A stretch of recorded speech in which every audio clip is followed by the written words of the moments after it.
സംസ്ഥാനത്തെ സാമൂഹ്യ സുരക്ഷാ പെൻഷൻ ഗുണഭോക്താക്കളിൽ 26.6 ലക്ഷത്തോളം വരുന്ന പെൻഷൻ ഗുണഭോക്താക്കൾക്ക്, അതായത് സാമൂഹ്യ സുരക്ഷാ ക്ഷേമനിധി പെൻഷൻ ഗുണഭോക്താക്കൾക്ക് ബാങ്ക് അക്കൗണ്ടുകളിലേക്ക് ഫെബ്രുവരി മാസത്തിലെ സാമൂഹ്യ സുരക്ഷാ പെൻഷനായ 1600 രൂപ വീതം ഉച്ചയ്ക്ക് ശേഷം എത്തിത്തുടങ്ങി. തുക എത്തിച്ചേരാത്തവർക്ക് ഇന്ന് വൈകുന്നേരങ്ങളിലും നാളെ മുതലും തുക എത്തിത്തുടങ്ങും. ഇതോടൊപ്പം തന്നെ 8 ലക്ഷത്തോളം വരുന്ന NSAP പെൻഷൻ ഗുണഭോക്താക്കൾക്ക് വിധവ, വാർദ്ധക്യ, ഭിന്നശേഷി എന്നീ സ്കീമുകളിൽ ഉൾപ്പെട്ട ഗുണഭോക്താക്കൾക്ക് 1200 മുതൽ 1400 രൂപ വരെ അക്കൗണ്ടുകളിലേക്ക് എത്തിത്തുടങ്ങിയിട്ടുണ്ട്. 200, 300, 500 എന്നിങ്ങനെ തുക കുറഞ്ഞിട്ടുള്ള ഗുണഭോക്താക്കൾ ശ്രദ്ധിക്കുക. NSAP പെൻഷൻ ഗുണഭോക്താക്കൾക്ക് 200 മുതൽ 500 വരെയുള്ള കേന്ദ്രവിഹിതം കുറച്ചുള്ള തുക, അതായത് 1100 മുതൽ 1400 വരെ മാത്രമാവും എത്തിച്ചേരുക.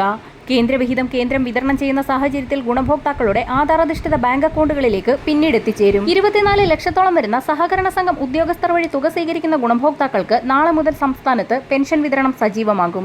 ഗുണഭോക്താക്കൾ ശ്രദ്ധിക്കേണ്ട പ്രധാന കാര്യം, പെൻഷൻ തുക വീട്ടിലെത്തിച്ച് നൽകുന്ന സഹകരണ സംഘം ഉദ്യോഗസ്ഥർക്ക് യാതൊരുവിധ തുകയും ഫീസായി നൽകേണ്ടതില്ല എന്ന് ധനവകുപ്പ് വ്യക്തമാക്കിയിട്ടുണ്ട്. നിലവിൽ വിതരണം ചെയ്തുകൊണ്ടിരിക്കുന്നത് ഫെബ്രുവരി മാസത്തിലെ 1600 രൂപ വീതമാണ്. പെൻഷൻ തുക എത്തിച്ചേർന്നവർ ദയവായി നമ്മുടെ കമന്റ് ബോക്സിൽ ഒന്ന് രേഖപ്പെടുത്തുക. വരും ദിവസങ്ങളിലെ പെൻഷൻ അറിയിപ്പുകൾക്കും മറ്റ് സർക്കാർ വാർത്തകൾക്കുമായി ചാനൽ സബ്സ്ക്രൈബ് ചെയ്യാൻ മറക്കാതിരിക്കുക.